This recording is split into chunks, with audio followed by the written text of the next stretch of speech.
ایک تحریک چل رہی ہے وہ اسرائیل اور امریکہ کی مصنوعات کا بائیکاٹ کرنے، یہ بھی کچھ غیرت مند مسلمان ایسی تحریک چلا رہے ہیں اور سنا ہے کہ اس کا کچھ اثر بھی ہو رہا ہے۔ اس میں ایک بات مجھ سے بار بار پوچھی جاتی ہے، وہ یہ ہے کہ یہاں پر جو فرینچائز ہیں جیسے میک ڈونلڈ ہے یا KFC ہے یا اس قسم کے جو کمپنیاں ہیں جن کے کھانے جن کی غذائیں وغیرہ بکتی ہیں، اس کے جو مالک ہیں وہ مسلمان ہیں، پاکستانی ہیں۔ البتہ چونکہ فرنچائز کا انہوں نے معاہدہ کر رکھا ہے، لہذا 5% یا 10% آمدنی کا حصہ وہ ان کمپنیوں کو جاتا ہے۔ تو اگر ان کا بائیکاٹ کیا جائے گا تو خود ان مسلمانوں کو نقصان پہنچے گا جو کہ فرنچائز لیے بیٹھے ہیں۔ تو میں اس کے جواب میں ایک بات عرض کرتا ہوں، وہ یہ کہ یہ مسئلہ فتوے کا نہیں ہے، یہ ایمانی غیرت کا مسئلہ ہے، غیرت ایمانی کا مسئلہ ہے۔ کسی مسلمان، کسی غیرت مند مسلمان کو یہ گوارا نہیں ہونا چاہیے کہ اس کی آمدنی کا 1 پیسہ بھی کسی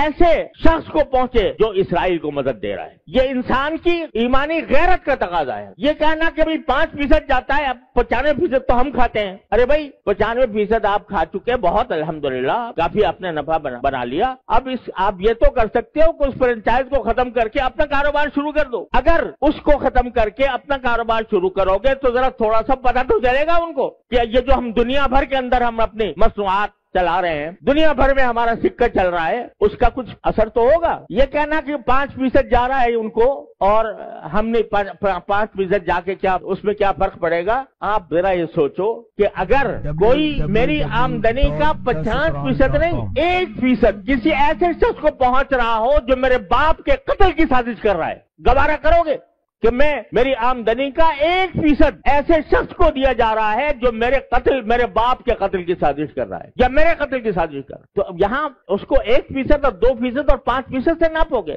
لوگ فتوے کی بات کرتے ہیں، یہ فتوے کا مسئلہ نہیں ہے، یہ ایک غیرت ایمانی کا مسئلہ ہے، اور اس غیرت ایمانی کے تحت یہ میں سمجھتا ہوں کہ کسی غیرت مند مسلمان کو اس کا اقدام نہیں کرنا چاہیے۔ لہذا یہ بھی اس کوشش کا ایک حصہ ہے۔ اور اس وقت یوں سمجھو کہ میں تو یہ سمجھتا ہوں کہ ایک لحاظ سے پوری امت مسلمہ حالت جنگ میں ہے، پوری امت مسلمہ حالت جنگ میں ہے، کیونکہ یہ حملہ صرف فلسطینیوں پر نہیں ہو رہا، معال کار اس کا اثر پورے عالم اسلام پر پڑنے والا ہے۔ لہذا حالت جنگ میں ہے۔ جب اس حالت جنگ میں ہے تو جو لوگ عالم اسلام کے خلاف یہ سازش کر رہے ہیں ان کو کسی طرح بھی نفع پہنچانا، چاہے وہ 1 پیسے کا ہو، یہ ایک مسلمان کی غیرت کو اسے گوارا نہیں کرنا چاہیے۔ لہذا میں اس بات کی حمایت کرتا ہوں کہ ایسی چیزوں کا بائیکاٹ کیا جائے جس کا فائدہ ان طاقتوں کو پہنچ رہا ہے۔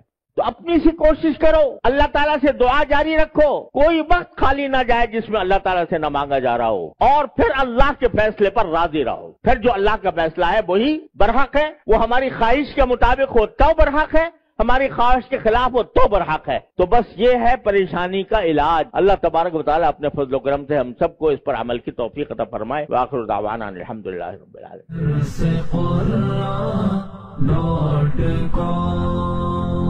www.darsequran.com